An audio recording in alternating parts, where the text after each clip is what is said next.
The story begins by shattering the oldest stereotype in this fantasy world, the belief that a knight must use a sword to reach the realm of a master. But one man destroyed that tradition. We see a guy holding a huge spear in his hand, jumping into a crowd of enemies and dealing a powerful blow to the ground. The story tells us that this is the greatest spearman of all time, a great hero who put an end to the long civil war of the strongest nation on the continent, the Avalon Empire. His name is Joshua Sanders. But the scene immediately cuts from that glory to a brutal reality.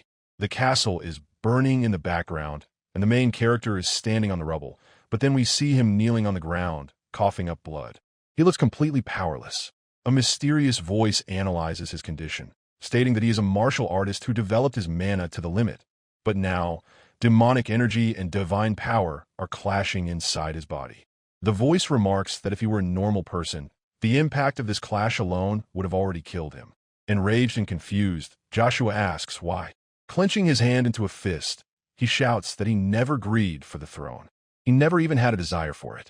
The protagonist imagines himself standing with a spear and emphasizes that he simply wanted to let the whole world know the greatness of the spear and escape his sorrowful life as a concubine's son. Kneeling before them, Joshua reasons that he just wanted to be a shield protecting the empire for the rest of his life and to help his lord, his best friend, in the long civil war. We finally see the figures standing over him. The plot introduces us to the emperor of the Avalon Empire, Kaiser Van Britten, and standing next to him in a white robe is the Magic Tower Master, Evergrant. Evergrant goes into great detail about this fear. He explains that even a martial artist who researches mana for their entire life takes decades to envelop even a small dagger with sword energy.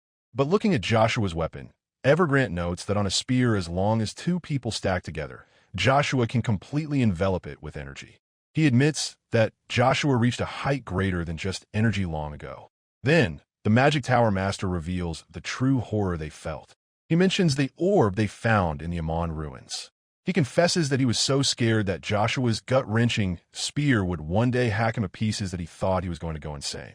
The Emperor, Kaiser, finally speaks. He turns his back on his friend. He thanks Joshua, admitting that without him, they wouldn't be here right now.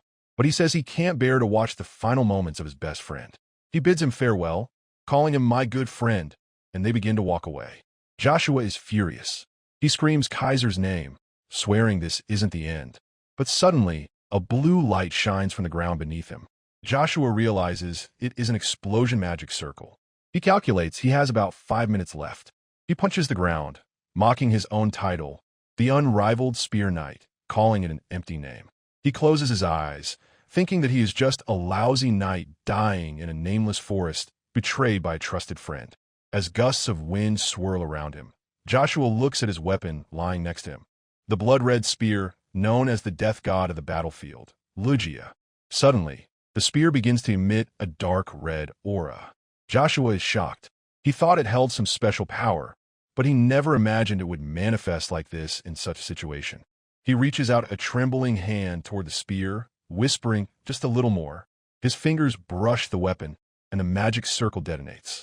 A massive explosion tears through the mountains, leaving a huge crater.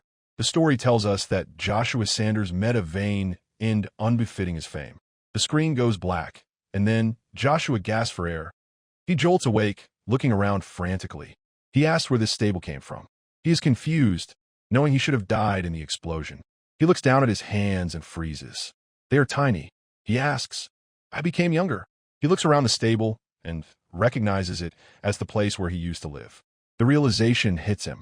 He has returned to the past. But instead of being scared, a dark, terrifying smile spreads across his young face. He laughs, saying he is glad because he received another chance.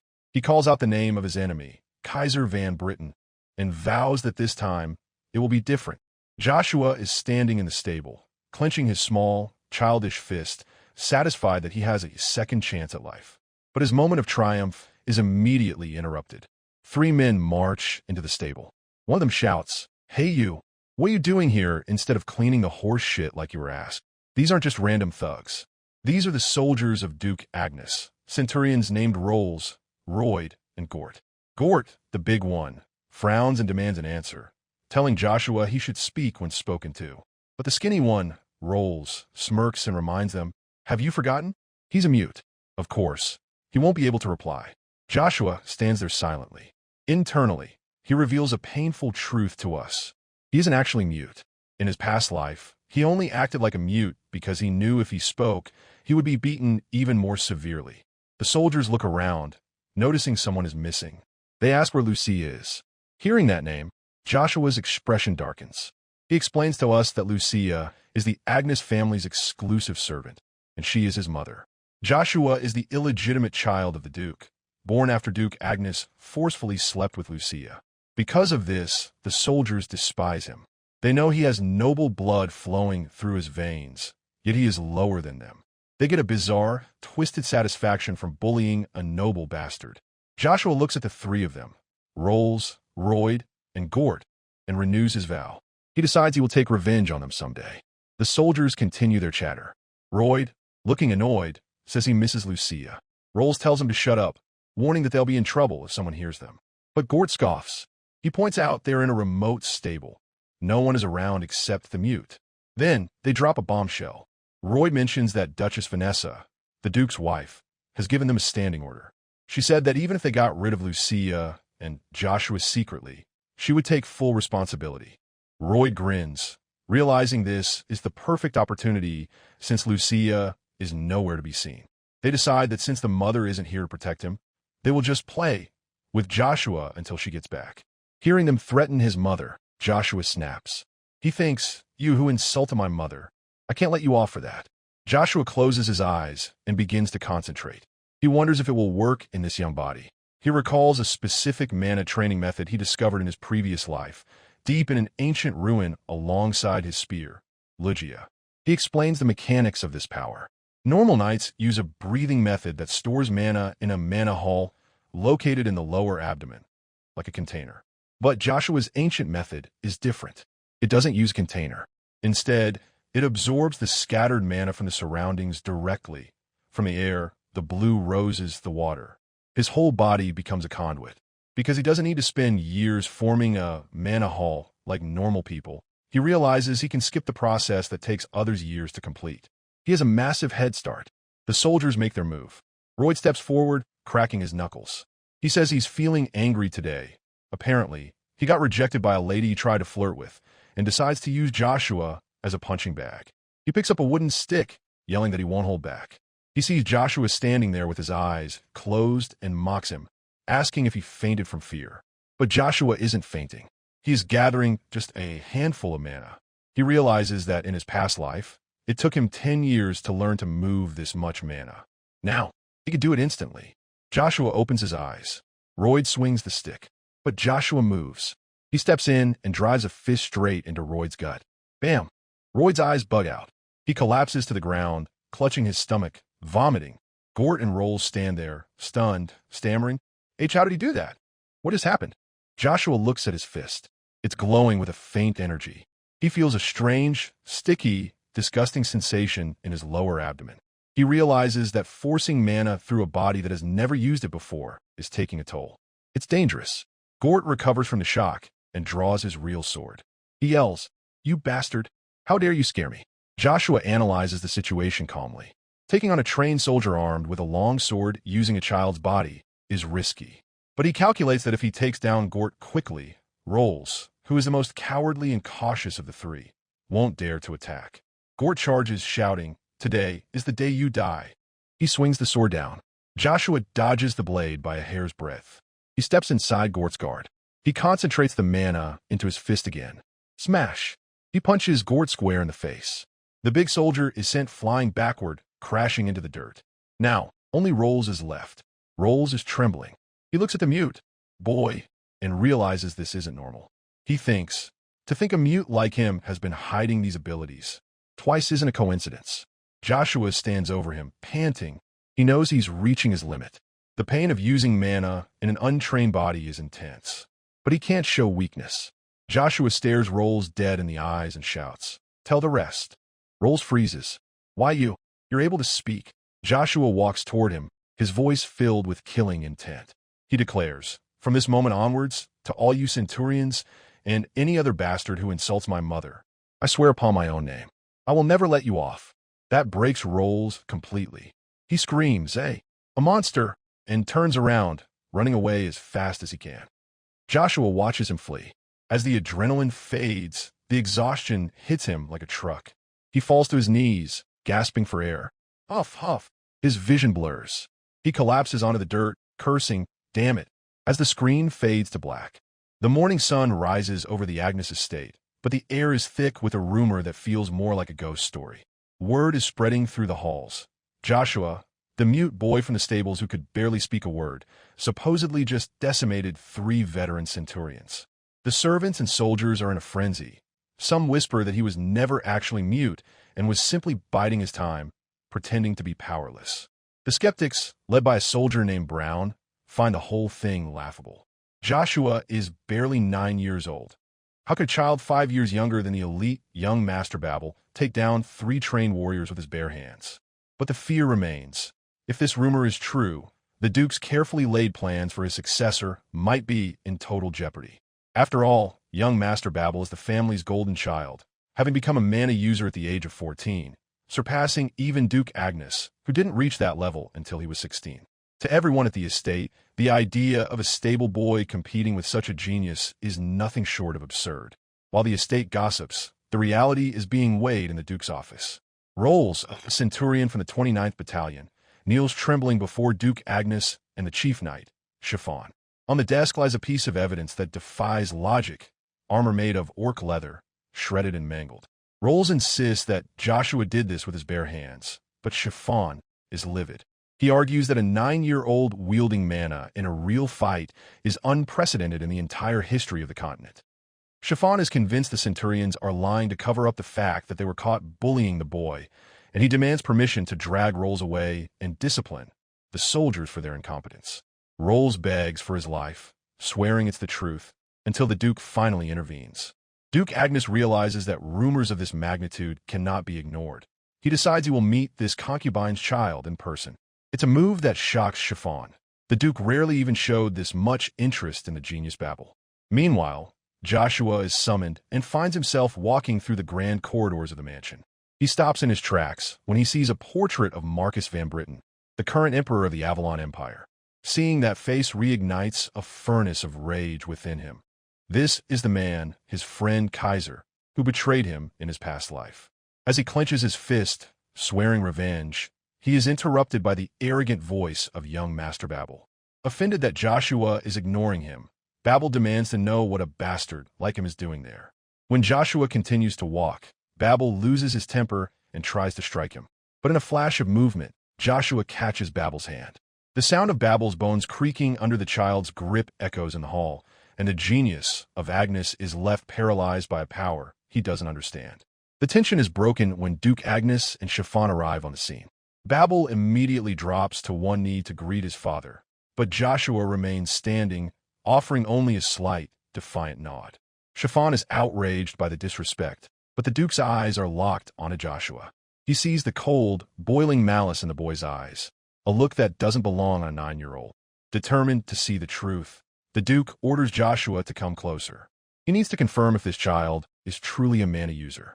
Joshua is panicked. The Duke is one of the 5 masters of the Empire and is incredibly sensitive to mana. If the Duke detects the strange, coreless mana technique Joshua is using, all his plans for the future will vanish. The Duke grabs Joshua's wrist, his own mana surging to scan the boy's body. Joshua pours every ounce of focus into suppressing his energy, hiding it deep within. The grand hallway of the Agnes estate falls dead silent as Duke Agnes tightens his grip on the 9-year-old boy's wrist. Joshua's mind is racing at 1,000,000 miles an hour. He knows the Duke is incredibly sensitive to mana. If this master uncovers a technique that even Joshua doesn't fully understand yet, he'll have to tear up all his plans and start from scratch. But as the Duke scans the boy's internal flow, his eyes widen in pure bewilderment. He finds nothing. Absolutely zero mana. Chiffon, the chief knight, smugly declares that the rumors of Joshua defeating the Centurions must be lies. But the Duke's mind goes to a much darker place. He knows that every living creature, even ordinary humans and magical beasts, possesses at least a trace of innate mana. To sense an absolute void makes Joshua seem no different than a reanimated undead being.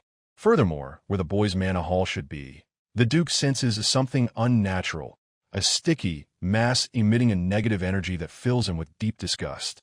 Rather than executing the Centurions for spreading lies, as Chiffon hastily suggests, the Duke pragmatically states that his soldiers are valuable assets to the duchy. He won't waste them over baseless rumors.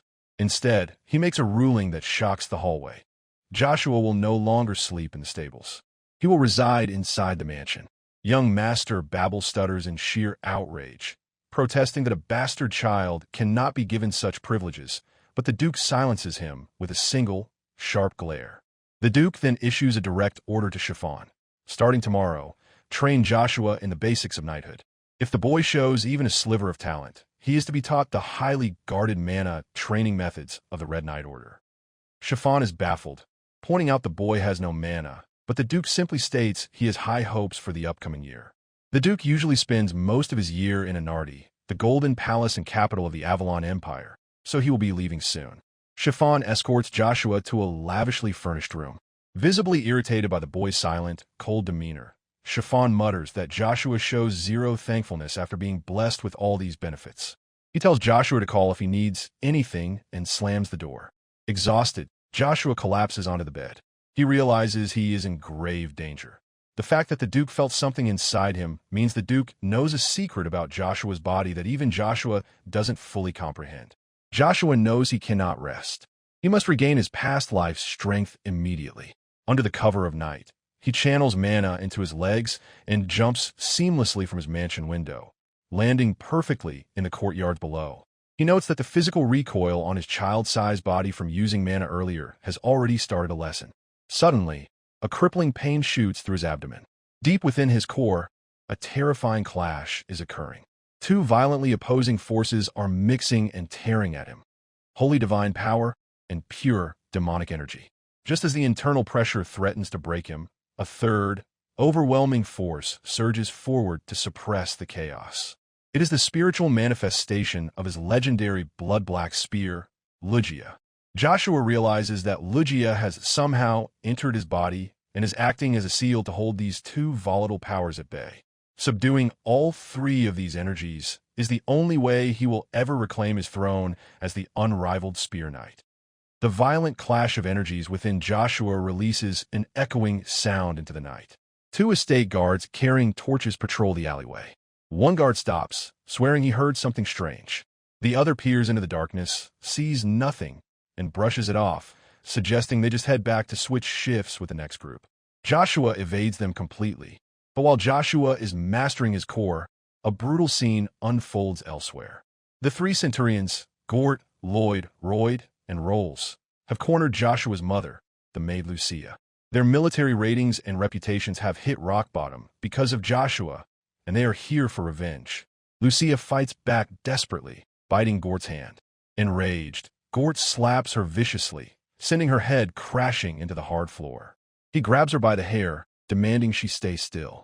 Rolls, trembling with fear, begs them to stop, terrified of what Joshua will do if he finds out. But Gort and Lloyd laugh off the warning. They reveal their sinister insurance policy. The Duke's wife, Duchess Vanessa, has explicitly promised to take full responsibility and cover up whatever happens to the maid and her bastard son. Just as Gort prepares to finish the job, a chilling voice echoes through the room. Joshua stands in the doorway, staring at the men who dared to touch his mother. Rolls completely loses his mind with fear, screaming that they need to run or they will all be killed. Gort and Lloyd draw their weapons, mocking the boy and promising to send him to the afterlife. But Joshua's attention isn't on the pathetic soldiers in front of him. He looks up at the ceiling beams, his voice dripping with icy authority. "How did you manage to sense me?" he asked the empty air. Dropping gracefully from the shadows is Sir Kane, one of the three elite warriors personally appointed by Duke Agnes to the Red Knight Order. Joshua instantly deduces that Chiffon ordered this tale. Joshua doesn't draw a weapon. He uses the rules of the estate against them. He points to the trembling Centurions and asks Sir Kane, "These soldiers attempted to harm a member under the Duke's command. According to the Duke's martial law, how would we take care of this situation?" Sir Kane stares at the 9-year-old boy. He suddenly feels a dark, crushing pressure radiating from Joshua, an invisible, overwhelming force that the elite knight finds entirely impossible to resist. Gripping his blade, compelled by the boy's terrifying aura and the absolute letter of the law, Sir Kane gives the final verdict. It would be immediate execution. Sir Kane doesn't waste a single breath. In the blink of an eye, the elite Red Knight launches a brutal offensive against the arrogant centurions. With swift, terrifying precision, Kane strikes down the first two veteran soldiers. They are instantly incapacitated, crying out in agony as Kane steps right through their defenses, their weapons falling with a heavy clang. Seeing his comrades effortlessly dismantled, the final standing centurion completely breaks. Terrified out of his mind, he drops to his knees, flinching away from Kane's readied blade, and desperately sobs. "I was the one at fault. Please, forgive me just this once." Sir Kane looms over the pathetic, groveling soldier. With icy resolve, he commands the man to shut his mouth and save his words if he wants to live even a second longer. Kane makes the law of the estate absolute. They are guilty of threatening a lady of the Duke's family, and for that, they must be punished with execution. Watching from the doorway, 9-year-old Joshua analyzes the slaughter. He knows the Red Knight Order is the weakest of the Duke's 3 factions. He deduces that if Kane was relegated to guard duty, he might be the lowest rank, but to take down veteran centurions that quickly with just a few swings, Kane must at least be the strongest among the C ranks. Before Kane can land the final, fatal blow, Joshua's voice cuts through the chaos, halting the execution. "Sir Kane, wait." Joshua steps fully into the room. He doesn't beg or plead. He interrogates the knight. "Who do you serve?" Joshua asks. When Kane answers that he serves Duke Agnes, Joshua unleashes an aura so heavy it feels like the room is shrinking. "Then, another question for you," Joshua demands, his eyes radiating a monstrous pressure. "Who am I?" He orders Kane to sheath his sword immediately. Sir Kane is physically paralyzed. Looking into this 9-year-old child's eyes, he feels the exact same terrifying, overpowering presence as the Duke himself. Against his own knightly instincts, Kane obeys the boy and clicks his sword back into its scabbard. The surviving centurions weep at Joshua's feet, thanking him for sparing their lives and promising their absolute loyalty. But Joshua looks at them with pure disgust. He tells them he doesn't need loyalty from scum like them and promises never to spare anyone who bears their fangs at his people. He forces them to become his messengers. They must return to the barracks and tell the entire army exactly what happened tonight, leaving out no details. He warns them that if anyone dares to threaten his family again, he will end their worthless lives with his own 2 hands. The terrified soldiers scream in understanding and run for their lives. Left alone with Joshua, Kane is utterly baffled. He asks how this cold, commanding figure could possibly be the rumored shit cleaner of the stables who couldn't even speak. Joshua casually brings up knightly traditions, noting that while all knights follow the Duke's orders now, once they reach 23 years of age, they can freely choose a master to serve forever. Intrigued by the boy's hidden depths, Kane makes a bold choice. He declares that he trusts his hunches and will spend the next year observing Joshua before making his final decision. Joshua scoffs internally. Any knight thinking logically about their future would choose to serve the family's treasure, Babel. To Joshua, Sir Kane is nothing more than a curious oddball. Once the knight backs off, Joshua rushes to embrace his mother, Lucia. Holding her close, he vows to protect her no matter what. He feels a profound gratitude to the heavens for granting him another chance to rewrite his regret-filled youth. As a fierce determination takes hold, he swears he will no longer stay curled up in fear. He sheds his identity as the lowly concubine's son and reclaims his true title, the strongest spear of the continent, Joshua Sanders. The scene then shifts to the lavish Agnes family mansion, where high-stakes political chess is underway. Chiffon reports to the Duke that they have a prickly, unexpected guest, Count Poncel Jean Rubrica. While the Count's rank is lesser than the Duke's, his influence throughout the Empire is massive and cannot be ignored. He hasn't come alone. He brought his daughter, Lady Iseline. Iseline is a magical prodigy who reached the start of the 2nd class at a very young age. What makes her truly special is that she was born with the mana blessing, the greatest gift from God that allows her to feel and react to mana naturally, without anyone's teachings. The Count is visiting because young Master Babel turns 15 next year, leaving less than 3 years until his coming-of-age ceremony, and the Count is aggressively pushing for a marriage alliance. However, there's a major political roadblock. Babel is already tied to Lady Cheryl of the Pawnee family. The Pawnee family is incredibly wealthy, having bought their way to becoming one of the 5 great dukes of the Avalon Empire, making Lady Cheryl the undeniable right choice for Babel's future. But Duke Agnes sits in thought, viewing the situation as a massive shame. The Duke is a man with a bottomless greed for talent, judging people solely by their skills, and his hunger for gifted individuals rivals even his greed for martial arts. He cannot stomach the idea of letting a prodigy like Iselin slip out of his family's grasp. Suddenly, the Duke stops and asks Chiffon, "How is Joshua?" With a wicked smirk, the Duke drops a bombshell that leaves Chiffon absolutely horrified. "I'm thinking of giving Iselin to Joshua." Chiffon is left in sheer disbelief, utterly shocked that the Duke would even consider pairing Lady Iselin, the girl graced with the ultimate mana blessing, to Joshua, the boy supposedly afflicted with the absolute mana curse. Under the cover of night, in the northernmost part of the Duke's sprawling garden, a 9-year-old boy pushes his small body to the absolute limit. Joshua is panting heavily, his breaths echoing in the quiet dark as he approaches an old, weathered stone wall. In his previous life, before the regression, he often came to this exact spot just to feel close to his late mother. But tonight, he isn't here to mourn.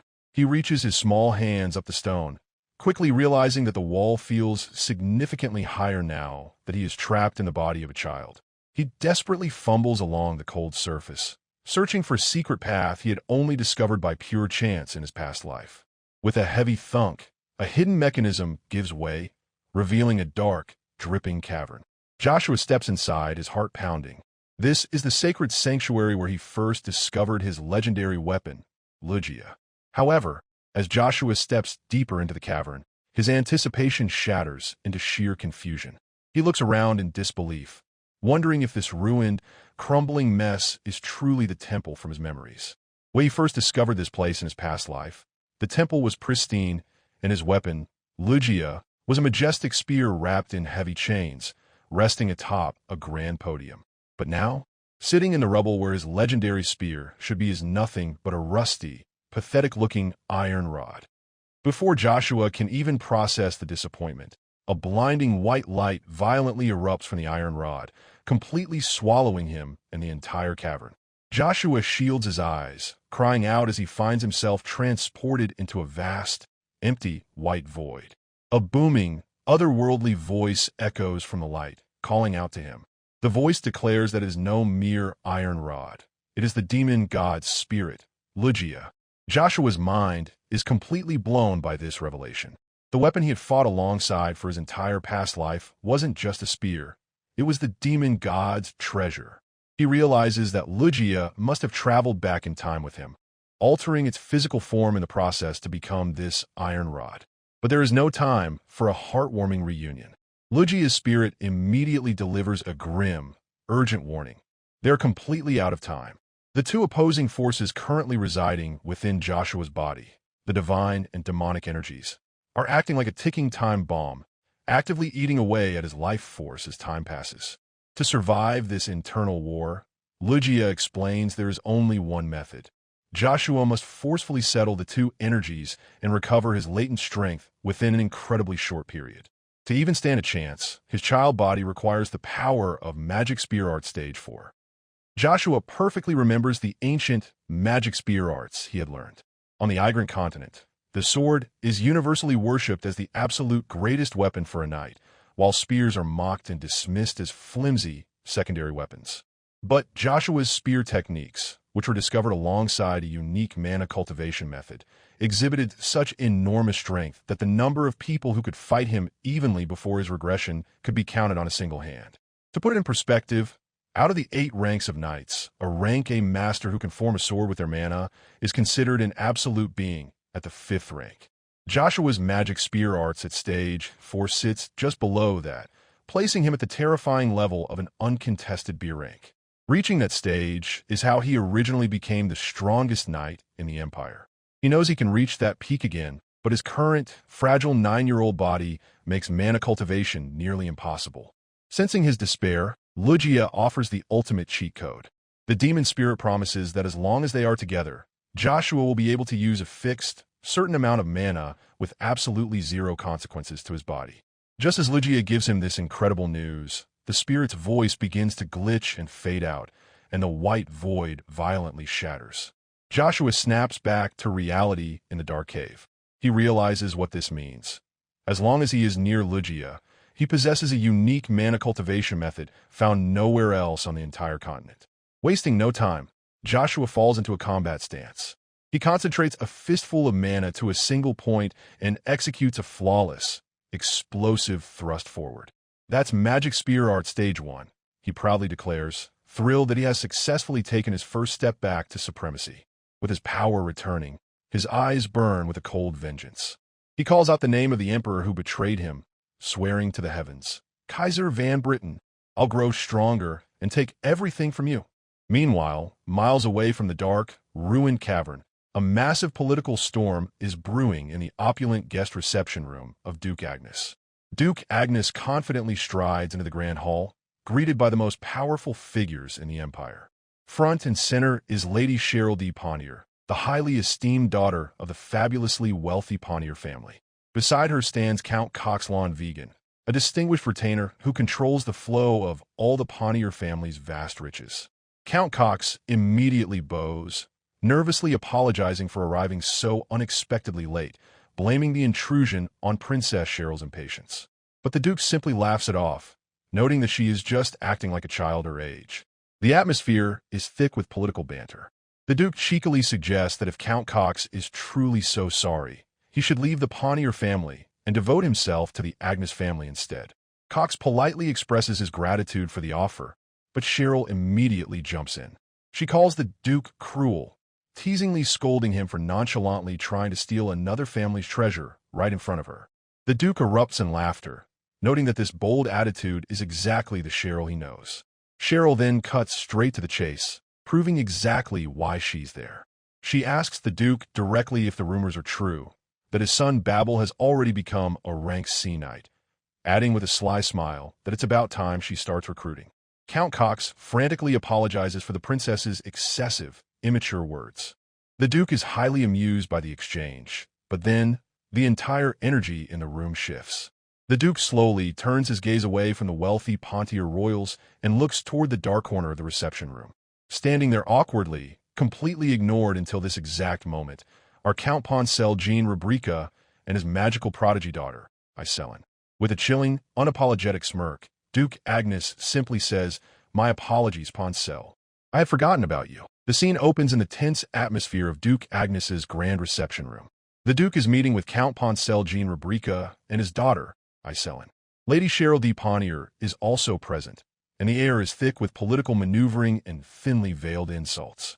Cheryl boldly brings up the rumor that the child of the Duke's concubine, Joshua, somehow managed to beat up 3 veteran centurions. Count Cox, horrified by her lack of tact, quickly reprimands her, warning her to be careful of what she says. Cheryl simply brushes him off, claiming she's just asking because she's curious.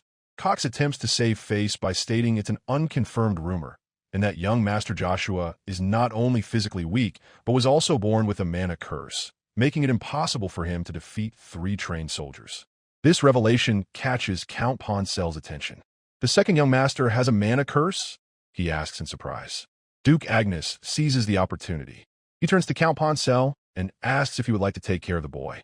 The Duke points out that as one of the handful of 5th-class magicians in the entire empire, Poncel is far more sensitive to mana than any knight, making him the perfect person to evaluate Joshua. Poncel realizes this is a golden opportunity to score major points with the powerful Duke and immediately agrees. However, Poncel requests to examine Joshua's condition before the Duke leaves for the capital, suggesting they confirm whether Joshua truly has a mana defect and if the rumors of his strength are true. The Duke agrees and turns to his chief knight, Chiffon, asking how he intends to facilitate this test. Chiffon confidently states he will assign a suitable knight under his command to watch over the boy. The Duke is skeptical, questioning the logic of using an elite Crimson Knight on a mere 9-year-old boy. But Chiffon insists that if the rumors of Joshua's power are even remotely true, they must be adequately prepared, assuring the Duke he has the perfect man for the job.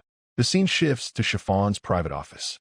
Sir Kane stands before his superior, having just delivered a report detailing his violent conflict with the centurions who threatened Lucia. Chiffon is furious.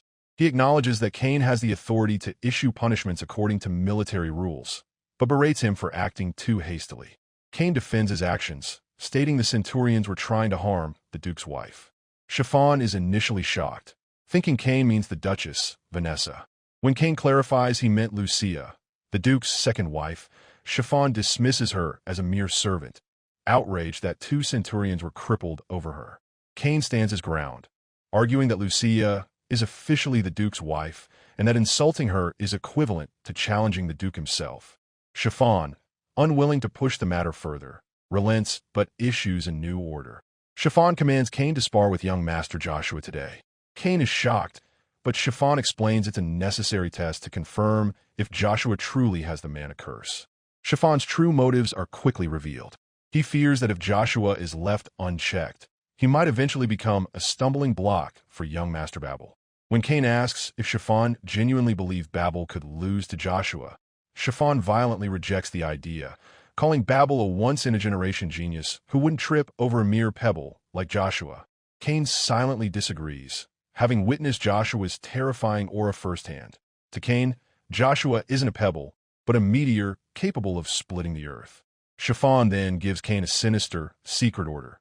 During the spar, Cain must secretly inject a small amount of mana into Joshua. Chiffon explains that if Joshua truly has a mana curse, his body will violently reject the mana, acting as a deadly poison that will kill him within 10 days. Cain is horrified, realizing that Chiffon isn't just loyal to Babel. He's actively plotting to murder Joshua. Cain accepts the order, but internally resolves to protect the young master, refusing to carry out the assassination. Later, at the smaller training ground, Cain and Joshua meet before the scheduled spar. Cain tries to reassure Joshua, hinting that he has no intention of fighting for real. Joshua, however, is deeply insulted by Cain's lack of resolve. He tells Cain that while knights have a right to choose their lord, a lord also has the right to choose his subordinates. Joshua coldly declares he has no intention of trusting someone with such a weak and insignificant mindset, challenging Cain to give it his absolute best if he truly wants to understand who Joshua is. Their tense exchange is interrupted by the arrival of Duke Agnes and his entourage. Joshua immediately falls into a perfect, respectful bow, greeting the Duke flawlessly. The Duke is surprised, noting he never taught the boy such etiquette. Joshua smoothly replies he learned by observing others, before directly addressing the reason for the gathering. He heard the Duke wanted to test him. Chiffon quickly interjects, trying to reframe the deadly spar as a medical evaluation to determine the nature of Joshua's disability. Joshua immediately sees through the lie, realizing Chiffon is actively scheming to kill him to protect Babel's position. The Duke asks if everyone is prepared, and Cain confirms he is ready. However, the Duke reveals a shocking twist. He tells Cain that he is mistaken. Cain will not be fighting Joshua. Instead, the opponent steps forward. It is young Master Babel. Babel approaches with a sinister smile, falsely claiming that as an older brother, he will do his best to help Joshua during the spar. Joshua glares at Babel, a burning hatred in his eyes as he prepares to face his arrogant brother. But the atmosphere is deadly tense. To set the rules of the engagement, Duke Agnes's booming voice commands the field. Since this is just a spar, they will not use real swords, but rather the wooden swords used for training. Joshua sees right through the facade. He knows exactly what his arrogant brother Babel and Chief Knight Chiffon are trying to do. They want to use this friendly spar as a cover to end his life. Coldly, Joshua decides to play along, declaring to himself that he will show them what true showmanship is. He reaches down and picks up a mere wooden stick, stating it is the only thing he will need. Watching from the sidelines, Princess Cheryl bursts into laughter, finding the boy's audacity hilarious, while her retainer, Count Cox, frantically begs her to stop joking around during such a serious moment. Babel is deeply insulted. He mocks Joshua, asking what he possibly hopes to do against a knight's sword with a simple wooden stick. Duke Agnes, observing from the high seats, orders everyone to sit down and watch. A warning is issued to Babel that he must not use his mana. Babel scoffs internally. He believes that wasting mana on a piece of trash who belongs in the stable's cleaning horse manure is completely unnecessary. He is fully confident his C-rank swordsmanship alone will crush the boy. The spar officially begins. Babel rushes forward with a vicious strike, assuming Joshua has only picked up a few cheap tricks. but Joshua casually steps aside, effortlessly dodging the blow. As they clash, Joshua analyzes his older brother. He notes that while Babel is technically a C-rank knight, his technique is entirely reliant on speed and is painfully simple-minded. Infuriated by the boy's evasion, Babel loses his temper, cursing Joshua as a lowly concubine's son who will never amount to anything. In a flash, Joshua counters, delivering a heavy, blunt strike directly to Babel. Babel stumbles backward, coughing and humiliated that a piece of trash actually managed to push him back. Pushed to the brink of his bruised ego, Babel breaks the cardinal rule of the spar. Driven by rage, he begins to draw upon his mana. The onlookers gasp in horror, realizing how dangerous it is to unleash mana at such a close distance. But Joshua isn't afraid. In that split second, time seems to slow down as Joshua finalizes his grand scheme. He knows the dark future. In exactly 10 years, this entire dukedom will collapse into a bloody civil war. To survive and achieve his ultimate revenge against the emperor, Joshua knows he needs a massive, reliable foundation of power. With his eyes burning with ambition, he makes a vow. He won't just survive this family. He will take the entire dukedom for himself. Joshua unleashes his own explosive mana to meet Babel's attack. Count Poncel instantly recognizes the surging energy and cries out in shock. But before the two forces can collide, a terrifying, booming voice shatters the air. Stop! Duke Agnes releases an overwhelmingly oppressive aura that freezes everyone in their tracks. He glares down at the boys, warning them that he will absolutely not forgive them if they continue fighting.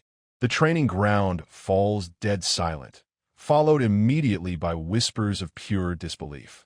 The audience is in utter shock. A 9-year-old using mana is a phenomenon entirely unheard of in the history of the continent. The Duke turns to Chiffon and asks if the test is concluded. Chiffon is visibly shaken.